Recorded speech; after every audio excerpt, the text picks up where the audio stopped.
আসসালামু আলাইকুম সবাইকে। আশা করছি সবাই ভালো আছেন। আমরাও আলহামদুলিল্লাহ ভালো আছি। অনেক দিন পর নতুন একটা ব্লগ নিয়ে চলে আসলাম।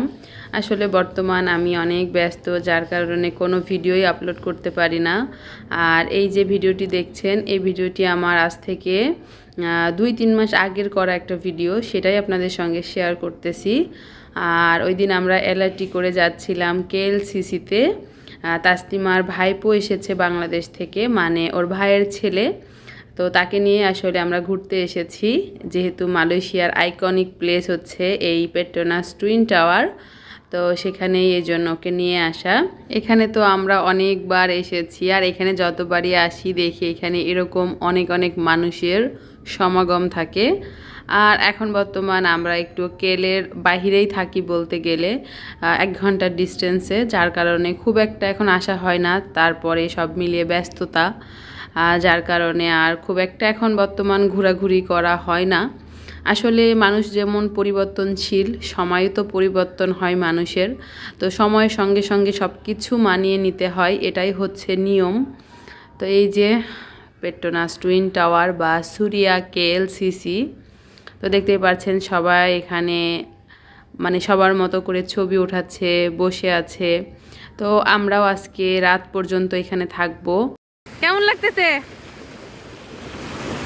ভাল লাগতেছে না? চিন্তা ভাবনা করে বলবে।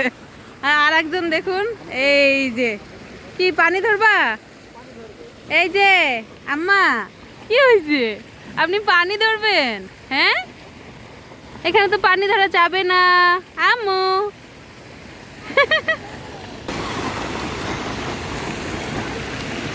আজকে রবিবার, এই জন্য আজকে অনেক ভিড়। আর এমনিতেও এখানে অনেক মানুষ থাকে সব সময়। আমরা প্রায় অনেক দিন পরে আসলাম।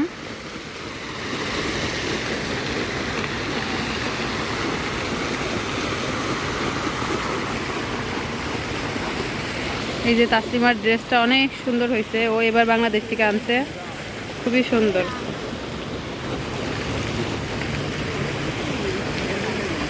ওই যে আমার হাজবেন্ড, সে পিছে পিছে আসতেছে।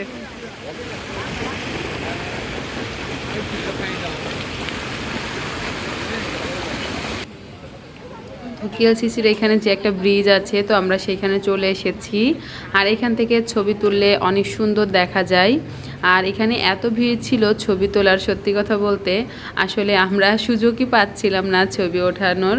তো শেষমেশ অনেকক্ষণ পরে একটা পেয়েছিলাম সুযোগ। তারপরও একজন ভদ্রলোক দাঁড়িয়েছিল, উনি কিন্তু বাংলাদেশি। আমাদের এরকম কিছু ভুলের জন্য অনেক সময় কিন্তু আমরা অনেক কথার সম্মুখীন হই, আমরা বাংলাদেশিরা বিশেষ করে। আমার মতে আপনার যদি ছবি ওঠানো হয়ে যায়, আপনি স্পেস দিবেন আরেকজনকে ছবি ওঠাতে। বাতাস খাচ্ছি আমরা।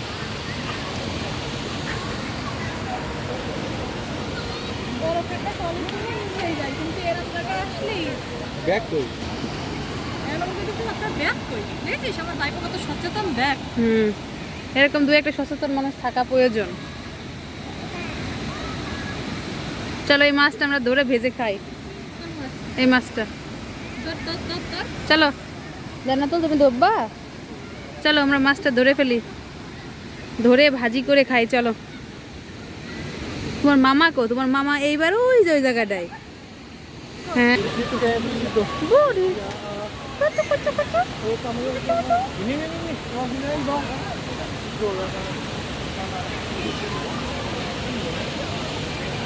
সে লিপস্টিক তুলবে। এই যে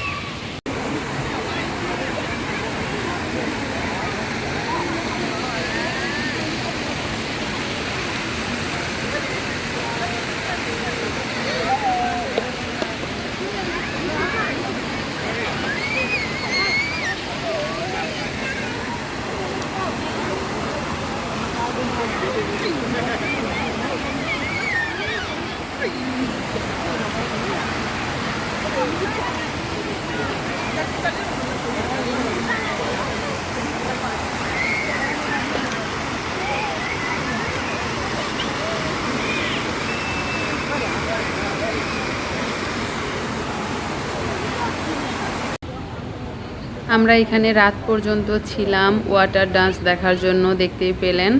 তো এই পানির শোটা মানে একটা টাইমে দেয়, সেই টাইমটাতেই শুধুমাত্র হয়। তো যাই হোক, সেখান থেকে আমরা একদম এখন কেএলসিসির সামনের সাইডে চলে এসেছি।